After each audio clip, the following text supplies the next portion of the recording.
Friends, स्वागत है आपका मेरे यूट्यूब चैनल पर। आज हम बात करेंगे UPSSSC द्वारा पब्लिश करे गए नए नोटिफिकेशन के बारे में। ये नोटिफिकेशन जो निकाला गया है ये नई वैकेंसी के लिए निकाला गया है। आप पढ़ सकते हैं सम्मिलित प्रवर अवर वर्ग सहायक पूर्ति निरीक्षक मुख्य परीक्षा। मतलब इसमें 3 कैटेगरी के पद निकाले गए हैं। इसमें यहाँ आप देख सकते हैं सम्मिलित प्रवर प्रवर वर्ग अवर वर्ग सहायक पूर्ति निरीक्षक मुख्य परीक्षा। ठीक है, इसमें जो मेन चीज़ है आप देख सकते हैं कि 22 अप्रैल 2022 से ये आवेदन स्टार्ट होंगे। आवेदन सबमिट करने की जो अंतिम तारीख है वो 12 मई 2022 है और संशोधन करने की जो तिथि दी है वो 19 मई 2022 तक दी है। अब इसमें आगे देख लेते हैं कि जो प्रवर वर्ग सहायक है उसके 11 पद हैं, अवर वर्ग सहायक के 20 पद व खाद्य तथा रसद विभाग, और जो उत्तर प्रदेश के नियंत्रणाधीन पूर्ति निरीक्षक हैं मतलब सप्लाई इंस्पेक्टर, उसके कुल 45 पद हैं। टोटल 76 वैकेंसी के लिए ये निकाला गया है नोटिफिकेशन। लेकिन इसमें साफ साफ एक बात ध्यान रखने की है कि जिन लोगों ने प्रीलिमिनरी एलिजिबिलिटी टेस्ट मतलब प्री एग्ज़ाम टेस्ट दिया था, पैट दिया था, जो पैट हुआ था लास्ट ईयर, उन्होंने जो शामिल हुए थे और उन्होंने एग्ज़ाम दिया था और उसके बाद उनका स्कोर कार्ड जारी हुआ है, वही लोग इसमें जो है एग्ज़ाम दे सकते हैं। देखिए यहाँ लिख रखा है कि सम्मिलित प्रवर अवर वर्ग सहायक पूर्ति निरीक्षक मुख्य परीक्षा हेतु अभ्यर्थियों को शॉर्ट लिस्टिंग उनके प्रारंभिक अर्हता परीक्षा के स्कोर के आधार पर की जाएगी। अतः इस परीक्षा में प्रतिभा हेतु केवल वही अभ्यर्थी ऑनलाइन आवेदन कर सकते हैं जो प्रारंभिक अर्हता परीक्षा में सम्मिलित हुए हैं एवं उन्हें आयोग द्वारा स्कोर कार्ड जारी किया गया है। ठीक है, आगे इसमें देख लेते हैं क्या लिखा है। यह आवेदन की प्रक्रिया दे रखी है, आप इसे पढ़ सकते हैं।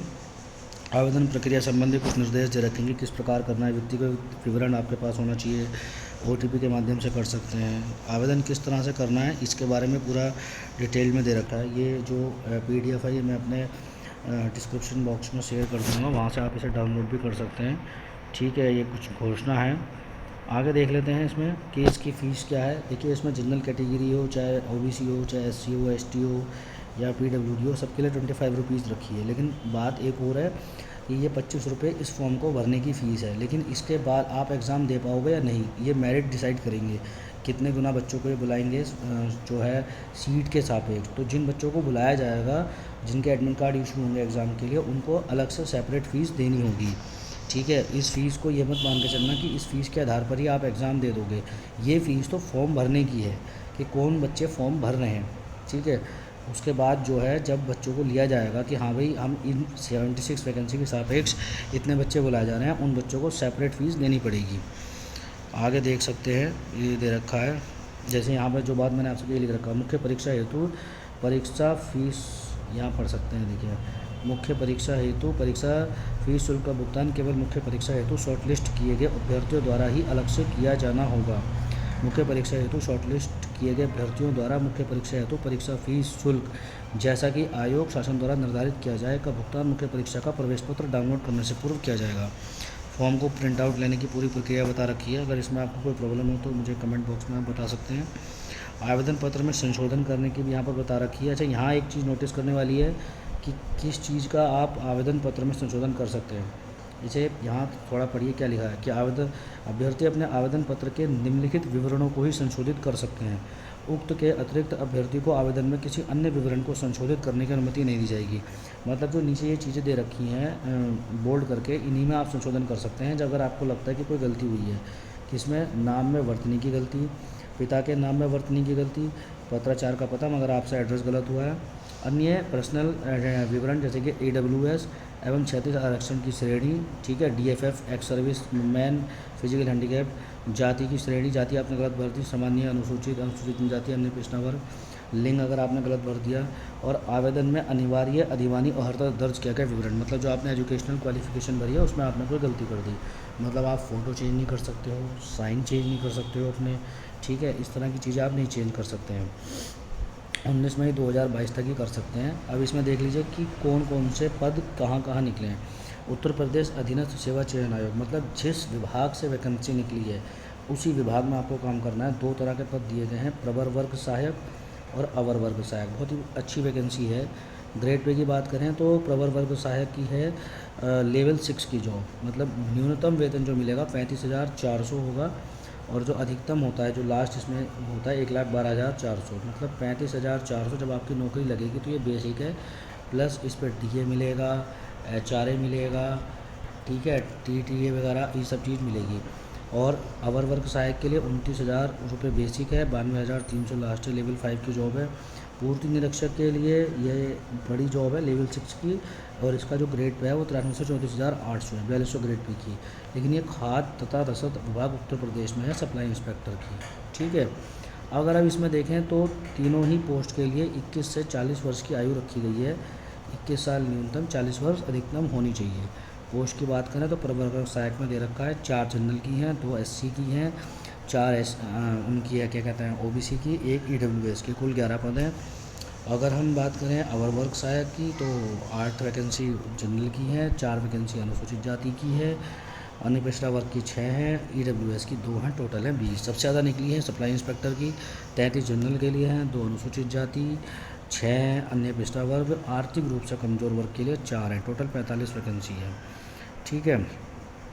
अब इन्होंने आगे देखा है इसमें तीनों पदों के बारे में है कि यदि अभ्यर्थी एक से अधिक पदों के लिए वांछित अर्हता धारण करता है या करती है तथा एक से अधिक पदों हेतु आवेदन करने हेतु इच्छुक है तो उसके द्वारा आवेदन के भाग 2 में तदनुसार अपनी वरीयता क्रम को अंकित करते हुए पदों का चयन किया जा सकता है। इस हेतु कोई अतिरिक्त शुल्क नहीं देगा होगा। मतलब जो तीनों पद हैं, अगर वो क्वालिफिकेशन आप रखते हैं और तीनों के लिए आवेदन करना चाहते हो तो सेपरेट फॉर्म भरने की ज़रूरत नहीं है, एक ही फॉर्म में भरा जा सकता है। उसमें आप अपनी वरीयता देंगे कि पहले नंबर पे अगर मेरा चुना जाता है तो पहले नंबर पे मुझे ये लेना है, दूसरे पे ये लेना है, तीसरे पे ये लेना है, ठीक है। आगे देख लीजिए क्षैतिज आरक्षण का दे रखा है कि किस तरह से क्षैतिज आरक्षण दिया जाएगा। जो फिजिकल हैंडीकैप्ड हैं, एक्स सर्विसमैन हैं और महिला हैं, उनको किस तरह से दिया जाएगा, इसको आप देख लीजिएगा। आगे इसमें थोड़ा सा चलते हैं, ये सब चीज़ें आप पढ़ लीजिएगा, कुछ दिशा निर्देश होते हैं। शैक्षिक अर्हता की बात करिए तो तीनों के लिए सेम ही एजुकेशन है। भारत में विधि द्वारा स्थापित किसी विश्वविद्यालय से स्नातक उपाधि या सरकार द्वारा उसको संपूर्ण से मान्यता प्राप्त प्रबंध में ग्रेजुएशन होनी चाहिए। और ये अधिमानी अर्हता होती है कि 2 वर्ष की आपने प्रादेशिक सेना में अगर करी है सर्विस, या NCC का B कोर का हो, इस सब में है, इसमें कुछ वो नहीं है, ठीक है। हिंदी वगैरह का ज्ञान आना चाहिए। यहाँ पर इन्होंने पूर्ति निरीक्षक में की बात बढ़ा दी। अब यूपी में कोई रह रहा है तो पूर्ति हिंदी तो सबको आती है, इसमें कोई वो नहीं है कि बहुत बड़ी बात है। तो कुछ ऐसा नहीं है कि वो हो। आयु सीमा की यहाँ पर बात कह दी।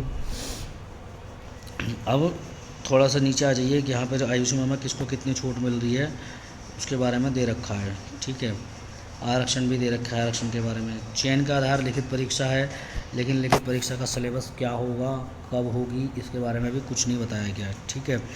परीक्षा योजना में पाठ्यक्रम के लिए साफ लिख दिया कि आयोग द्वारा उक्त पदों पर चयन हेतु लिखित परीक्षा की योजना एवं पाठ्यक्रम आयोग की वेबसाइट पर यथासमय प्रकाशित किया जाएगा, ठीक है। लिखित परीक्षा के संबंध में एक बात इन्होंने और कह दी है कि अगर जो बच्चे अप्लाई कर रहे हैं और अप्लाई करने के बाद अगर हमने इतनी संख्या में बच्चे ले लिए कि उनका पेपर हम एक पाली में नहीं करा पा रहे हैं, एक शिफ्ट में नहीं करा पा रहे हैं, और एक से ज़्यादा शिफ्ट मतलब 2 या 3 में करा रहे हैं, तो हम फिर नॉर्मलाइजेशन करेंगे। यहाँ पर इन्होंने ये वाली बात क्या रखी है, तो इस चीज़ का ध्यान रखिएगा। यहाँ कुछ अभ्यर्थियों के लिए महत्वपूर्ण दिशा निर्देश दे रखे हैं, इसको आप पढ़ लीजिएगा, बहुत ज़रूरी होते हैं इनको पढ़ना, ठीक है। इसमें कुछ खास होता नहीं है पर आपको देख लेना चाहिए, ख़ास करके उन लोगों के लिए जो थोड़ा गोलमाल करने के चक्कर में रहते हैं। ये कुछ फॉर्मेट दे रखे हैं कि भाई डोमिसाइल का फॉर्मेट कैसा होगा, रिजर्वेशन का कैसा होगा, विकलांगता का कैसा होगा, SC ST के लिए कौन सा होगा, AWS के लिए कौन सा होगा, कुशल खिलाड़ी के लिए कौन सा होगा, तो ये सब दे रखे हैं आप लोगों को, ठीक है। तो यहाँ पर आपने देख लिया, अप्लाई करिए, पेपर जल्दी ही इसका होगा और अच्छे नंबरों से पास होइए और एक अच्छी पोजीशन पे आप जाएंगे। क्या पता इस वैकेंसी को करने के बाद UPSSC में अगर लगती है तो उस विभाग में आप जाए जहाँ तक जिस विभाग के पेपर आज तक आप खुद देते आए हो, कल को आप भी दूसरों के एग्ज़ाम लें और इस UPSSC की जो व्यवस्था थोड़ी बिगड़ी रहती है उसको आप सुधार पाएँ खुद जाके। तो बेस्ट ऑफ लक सभी को। अगर आपको नोटिफिकेशन के संबंध में कोई और सूचना चाहिए या कुछ और जानकारी चाहिए तो आप कमेंट बॉक्स में कर सकते हैं। अगर कुछ समझ में नहीं आए, वीडियो अच्छा लगा हो तो लाइक एवं शेयर करिए। धन्यवाद।